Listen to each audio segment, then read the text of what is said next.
Today, I would be talking about the various critical approaches on Ode to the West Wind. There are many critics who have commented upon this poem. This poem is the most popular poem of Shelley, and various critics have given various views about this poem. And critics have been very curious. Critics have shown a lot of their interest in this poem, and this poem is somewhere a mystery still for many critics. Whenever we read this poem, or whenever as teachers, when we take this poem in class, we come to know, or we realize the various shades or the various meanings of this poem every time. When we read each line, we find that in every line there are layers after layers which have deep meanings within meaning. To begin with, I start with S.A. Brooke, who says, the emotions awakened by the approaching storms. Now, in the Ode to West Wind, there is a scene where storm is approaching. He says, when the emotions awakened by the approaching storms, they set on fire other sleeping emotions in the heart of the poet, and the whole of his being bursts into flame around his first emotion. This is the manner of the genesis of all the noblest lyrics. He passes from the magnificent union of himself with nature and magnificent realization of all nature and himself together, that he may sing the restoration of mankind. In the same way, E.H.A. Lambourne says, it is a kinetic energy. The poem is characteristic of Shelley's poetry and offers a striking contrast with the static version of Keats and the restrained power of Wordsworth. Now, when Keats talk of beauty of nature, when Keats especially talks about Grecian urn, he talks about the static beauty of the Grecian urn. In the same way, Wordsworth is very much restrained. He did not believe in, Shelley does not believe in contemplation of Wordsworth. And in wise passiveness, for him, nature was a force. And for him, nature was full of energy. Nature had a spirit. Winds are live, and woods are also live. And woods are instruments on which he would play a lyre.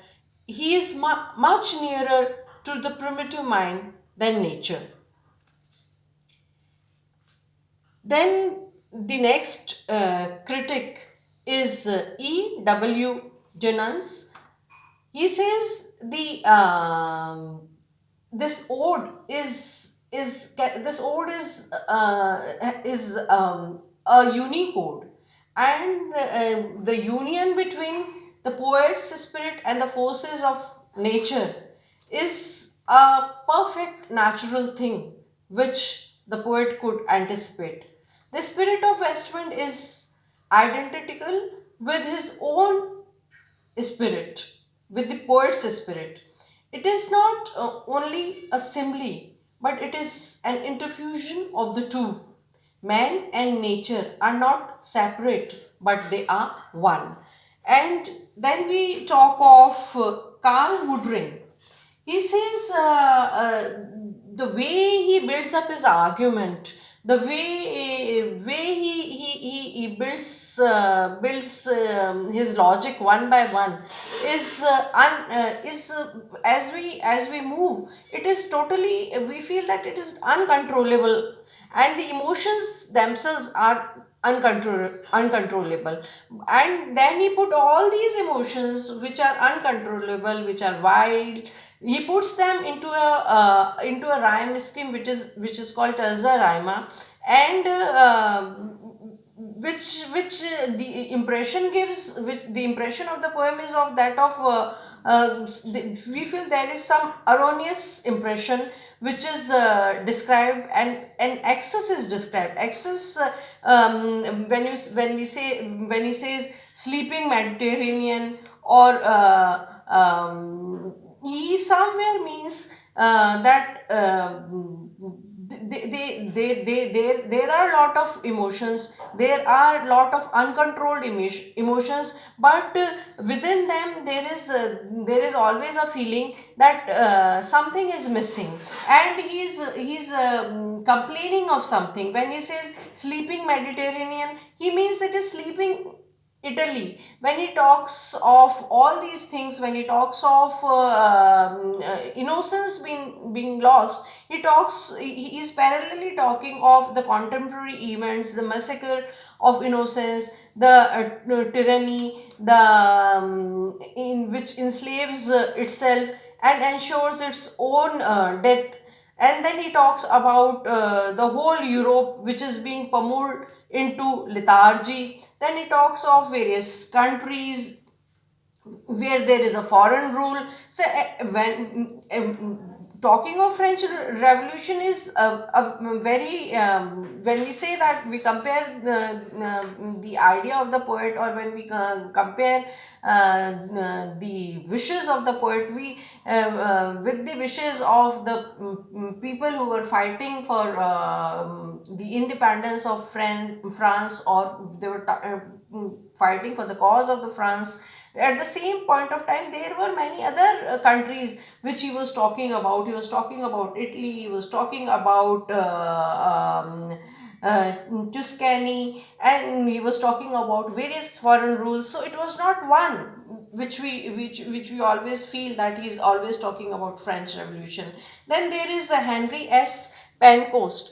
He's talking of this wind as an energy, as life, as divinity. It is not dull, it is not static, it is not plastic, it has a character of its own. Then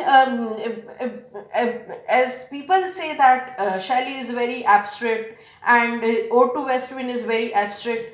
It may be abstract, but at the same point of time he is treating wind as something which has life, as something which has a persona, as something which is one with him, or he craves to be one with the west wind. Then there is G.M. Matthew, who says the four colors which are used for the leaves, those colors, those hectic red, yellow, or black, all these colors are the colors of various races which contemporary anthropologists have given. And then he's somewhere he is talking of wind as a masculine power, and somewhere he's talking of wind as a feminine complement. Then he says that wind has both types of powers. Somewhere wind has the energy, or wind has the passion of a woman, and somewhere the wind has a force of a man. Then there is Joseph Conrad, who calls the wind as turbulent ruler. The wind is a king, and the wind is above everyone. The wind is above the entire universe, and the wind is all powerful, and the wind is uncontrollable. The wind is a massive force which is uncontrollable, which cannot be stopped by anyone, and this massive force is a destroyer as well as a preserver. And destroyer is in the way it would resurrect, it would bring back to life a better world, a better world to live in. And that is, this world is Shelley's idea of a perfect world, where he feels that feels that he should also be part of that world.